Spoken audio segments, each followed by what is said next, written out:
Hey, Alisa. Oh, it's you. Sorry, were you worried? A little, yeah. Seeing you like that just kind of reminded me of that night in Nord. Oh, right.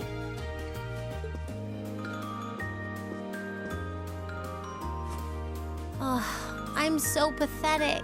I keep going on about how I'm going to be independent, but then I get all worked up over something as trivial as this.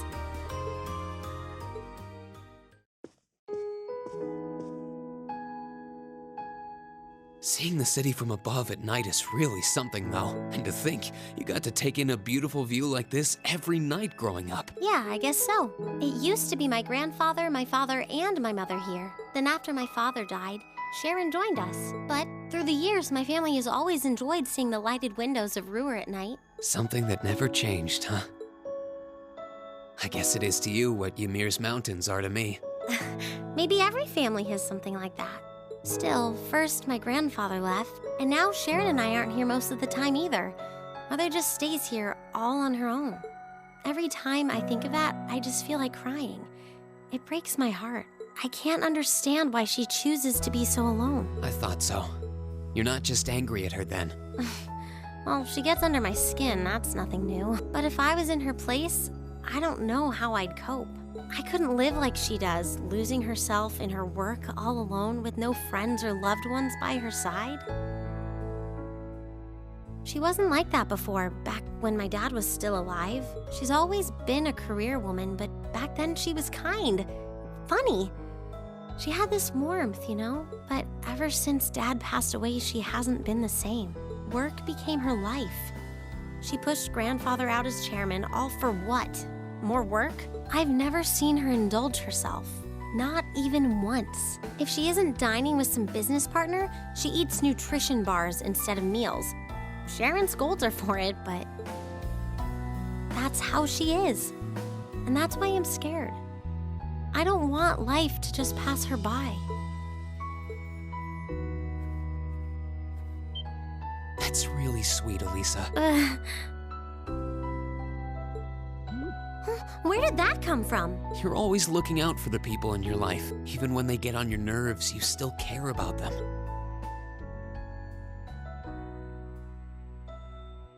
It's like how you and I were at first, or how you were with Laura and Fee. Heck, I still remember how you told me off for hurting my sister's feelings. You've been keeping an eye out for Milliam all this time, too. And you should know that we're all really grateful to you for it. Especially me. I'm worried about what's happening here in Ruhr, too. This is your home, and your mother might be caught up in whatever's going on. I think we should look into it. What do you say? What? But with all our field study tasks, where would we find the time? Why not do it while we're out handling those? Making some headway is always better than making none, right? I mean, I'm not the only one who feels this way. Everyone else does too. Fee cares. So does Elliot. Machias does too. Even Crow's been concerned about you. We can use our time in the city to poke around and find out more about what's going on. You know, kind of like we always do. Well, if you say so, but I'll save the thanks for later. I doubt Sharon will tell us anything, no matter how much we pester her. But I'll ask around and see if anyone I know has any idea what might be going on. It shouldn't be too late to give some of them a call at least. All right, I'll leave the info gathering to you. Once we get our task list tomorrow, we can discuss how we want to do this. All right. Anyway, I think I'm going to start calling my contacts.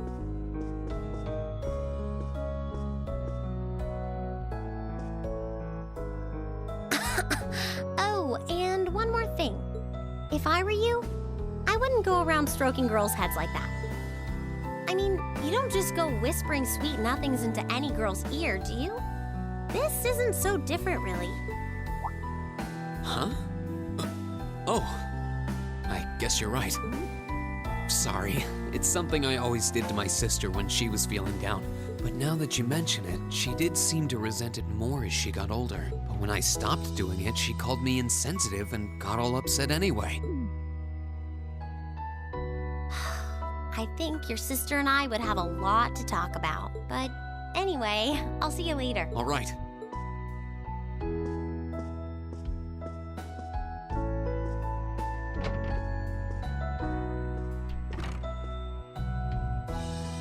Well, she seems like she's feeling better now. I just hope our efforts will turn up some good leads.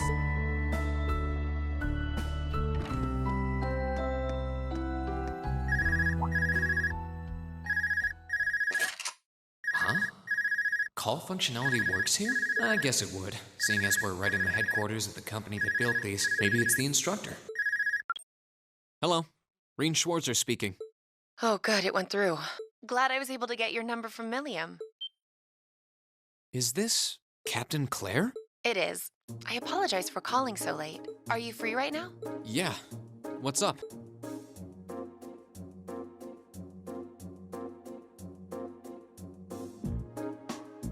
There's something important I'd like to discuss with you, but it's a matter best discussed in person. Would it be possible for you to meet me in the city?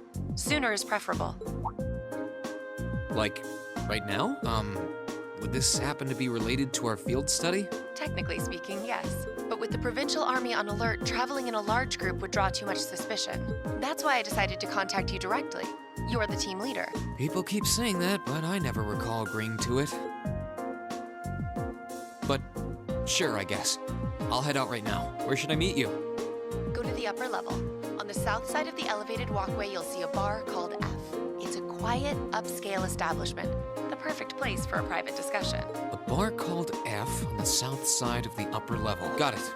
I'll head there right away. I'll be waiting. I'm not on a schedule or anything, though, so there's no need to rush. You've got time. And, by the way, I'd rather you didn't mention any of this to Alisa. Huh? Because what I want to discuss with you happens to involve the Rhineford Company. But I'll leave it to your discretion. Anyway, you know where to find me. It feels a bit cruel to keep only Alisa out of the loop, but it sounds like it's pretty important. I think it'd be better to go now and tell everyone else about it later.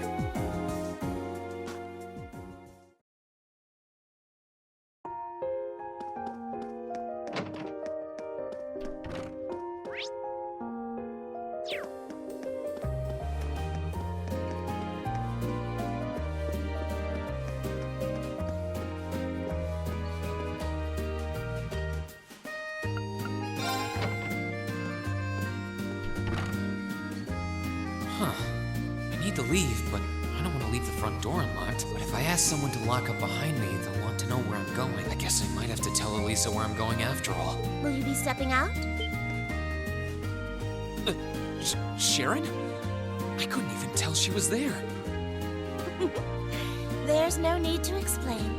That glimmer in your eyes tells me all I need to know. Not to worry, Master Reen. Your secret's safe with me. So enjoy your night to the fullest. Wait, what? You have a date with a fetching young lady, don't you? I'll make sure no one notices your absence, especially my lady. Just be certain you're back by morning. I assure you, I'm not that lucky. I just got word that this acquaintance of mine was visiting Ruhr, and they wanted to catch up a bit, so I was going to slip out and see them for a little while. Very well then.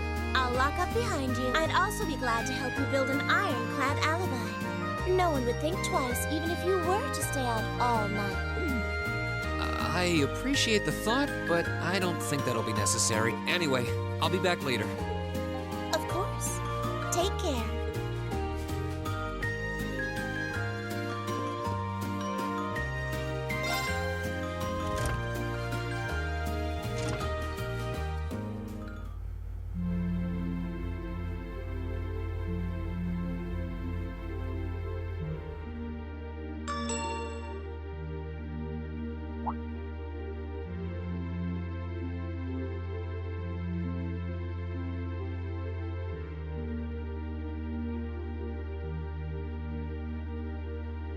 It's past 9 already, but I still see quite a few people working. I guess it comes with the territory, working for the world's largest industrial manufacturer.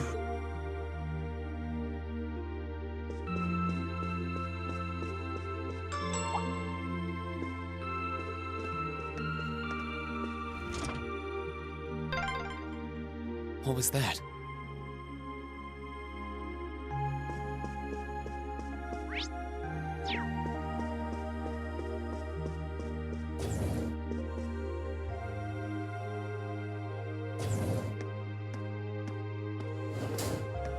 Right. She said she'd be waiting at a bar called F. It's supposed to be somewhere on the southern side of the upper level. Should I head straight there? Where are you going? Fee, how long have you been there? Wait, have you been trailing me ever since I left the penthouse? Well, I saw you slip out. So, where are you going? Are you really headed out for a late-night romantic rendezvous? What kinds of lies has Sharon been feeding you anyway? Okay, here's what's up.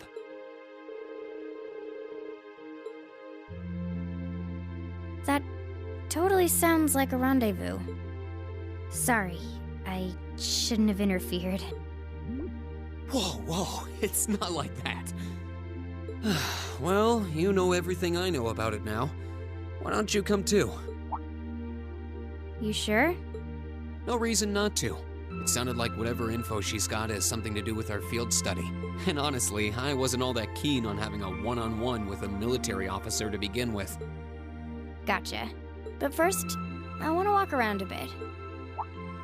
After we've been walking around all day? Whenever I come to a new city, I always like to get a feel for what it's like during the day and the night. I feel kind of uneasy if I don't. Oh, right. It must be a Jaeger thing. All right, I'll join you for a little stroll. I don't want to keep the captain waiting too long, though. Will once around town be enough? That'll be fine. Okay, let's roll.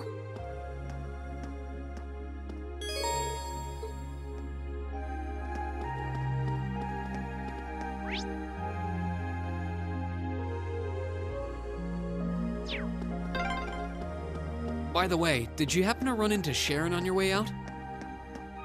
She saw me leaving, but she just let me go. Even the best maids aren't that all-knowing.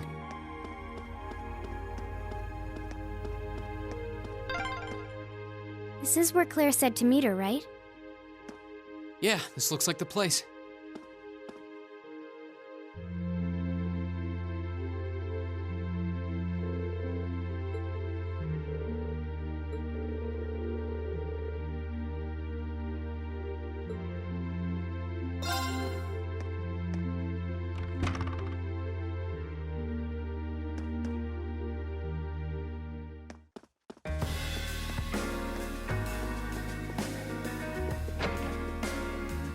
All right, now to find Captain Claire. Oh, wow.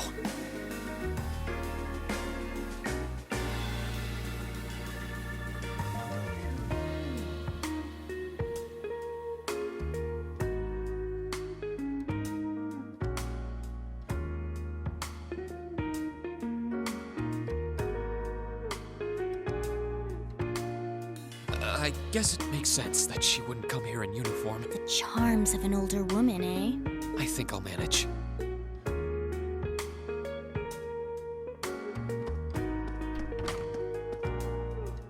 Sorry I kept you waiting. Don't worry about it. Oh, Hi. Yeah, I kind of ran into her on the way here and told her she could come along. That's not a problem, is it? not at all. I assume you've been surveying the town while acting as Rain's bodyguard. Sounds like you've done your homework. The intelligence division has told me a little. Anyway, I think we might attract a little too much attention if we stay at the counter. What do you say we get a table for 3?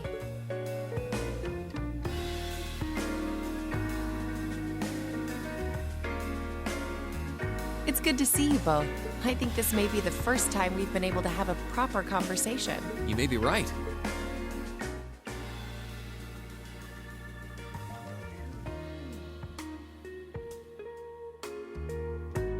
I was hoping I'd get the chance to sit down and talk with you too, actually. Oh? You sure you don't want me to go? That's not what I mean. I have a lot of questions, like about why Milliam transferred into our class, for example. But there's one really fundamental question that would go a long way toward answering a lot of the others. What exactly is it that you and Chancellor Osborne are trying to accomplish? Let's look at that standoff with the Provincial Army earlier this evening.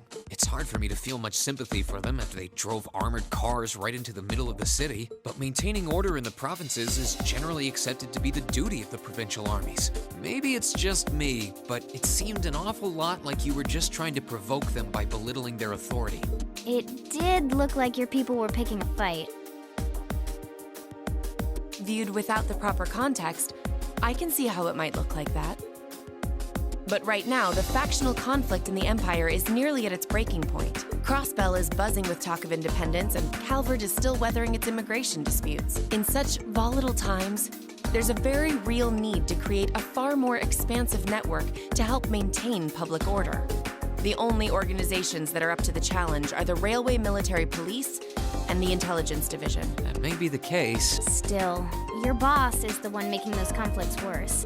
I can't deny that, but at the very least, the Chancellor is acting with a sense of integrity. He hasn't stooped so low as to give aid to terrorists, unlike some others I could name. I want you to at least understand that. Wait, so Wow, she really said it. So the noble faction's been the one backing the terrorists, huh? I'm afraid there's no longer any doubting it. We've all but confirmed the involvement of Duke Cayenne, the most prominent representative of the four great houses. The 3 airships the Imperial Liberation Front have been using have been traced back to Ordis as well. I'd wondered how they got their hands on those. I've heard the Duke is just a gaudy old man, but Eustace's brother came to pick him up in Legram, didn't he? That's what Toval told us. And now, Rufus just so happens to pop up on another of his secret trips. Captain Claire, what's going on in Ruhr? And how are Alisa's family and the Rhineford Company involved? I guess it's time to get to the matter I called you here for in the first place. The Railway Military Police is currently weighing the possibility of a forced inspection of Rhineford's first factory. Sounds serious. The first factory belongs to one of Rhineford's major divisions, right? Correct. It's one of the main divisions and handles the bulk of the company's iron and steel processing, among other things. They're also currently under suspicion of something I'm not at liberty to discuss with you right now. The 2 of you are aware that project management at Rhineford is split up across several major branches, right? It is? And on top of that, she's got her hands in the development of our Arcus units, too. It's way too much work for one person. How many projects does Mother have under her wing right now? Well, I'm afraid I can't give a simple answer to that. But suffice to say, the chairman only knows about a small number of the projects in development by the Rhineford Group. Well, lately, the directors have. Come to think of it, I overheard Alisa and Sharon talking about something like that. For years now, Rhineford has been the Empire's heavyweight when it comes to heavy industry and manufacturing. The company is split into different divisions that handle things like steel production, railways, weaponry, and tools. The problem is that those divisions have simply become too large enough to have their own internal allegiances. Some to the nobles, with others supporting the reformist faction. Are you serious? So even companies are taking sides. I'm sure Irina Rhineford is aware of this to at least some extent as the company's chairman, but the self-supporting accounting system she introduced has the side effect of granting each division a long leash. Because of that, I doubt even she has a full grasp of the situation. So, the first factory you guys have your sights set on for that inspection is aligned with the Noble faction, I assume. You assume correctly. And the provincial army is doing everything it can to stop us from carrying out that investigation. That's what led to this evening's quarrel. I imagine Chairman Irina is currently doing her utmost to rein in all the divisions and get them back in line. Thing is, when she seized control of the company 5 years ago, she had to rely on support from both sides. Being indebted to them like that, I have my doubts she'll be able to target the underlying problem. It's sounding shadier by the minute. You can say that again. The situation seems even more dire than I thought. And while all this is going on, the factional conflict keeps burning hot across the rest of the Empire. I've told you as much as I can right now. Tensions are mounting all over the country, but Ruhr has an extra fuse of its own. Try to gain an understanding of the crisis unfolding here. Then do your best to stay out of it. Whatever other lessons Class 7 takes away from this field study, I hope that ends up on the list. I wish you the best with the remainder of your field study. Please have the bill sent to the Railway Military Police Branch Office in Ruhr Station. Certainly. Enjoy the rest of your evening.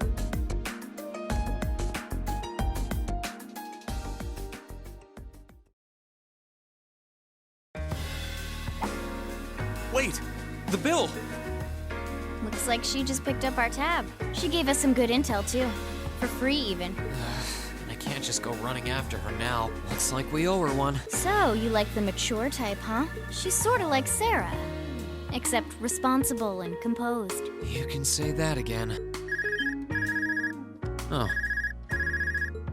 Must be yours. Hello? Reen Schwarzer speak. Reen, what are you doing? Oh, it's just you, Alisa. What do you mean it's just you? Is it true some girl invited you out for a night on the town? Whoa, hold on. A late night date? I thought you only had eyes for me, Reen. Anyway, good job, kiddo. You better spill all the details later, huh? He'll do no such thing. Now, I'm sure there's nothing to worry about. He was with him too. Still, it was rash of you to go out on your own without at least consulting us.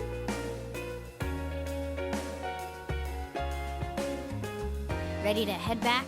Yeah, I think that'd be for the best.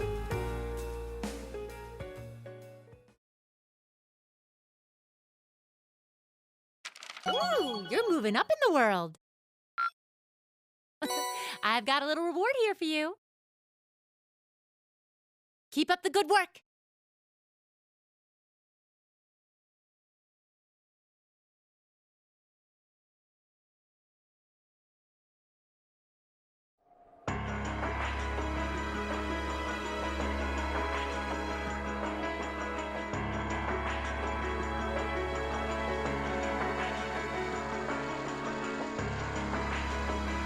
The time has come, first time. Then Crossrail, now you shall be the third to witness our conviction. As you wish. We'll hit him so hard, they'll be picking up the pieces for weeks. You heard the boss, man. Tomorrow's a red-letter day for us. A real do-or-die moment, in every sense of the word. All our preparations will be rewarded soon when we keep your eyes on the prize and give it all you've got. Yeah!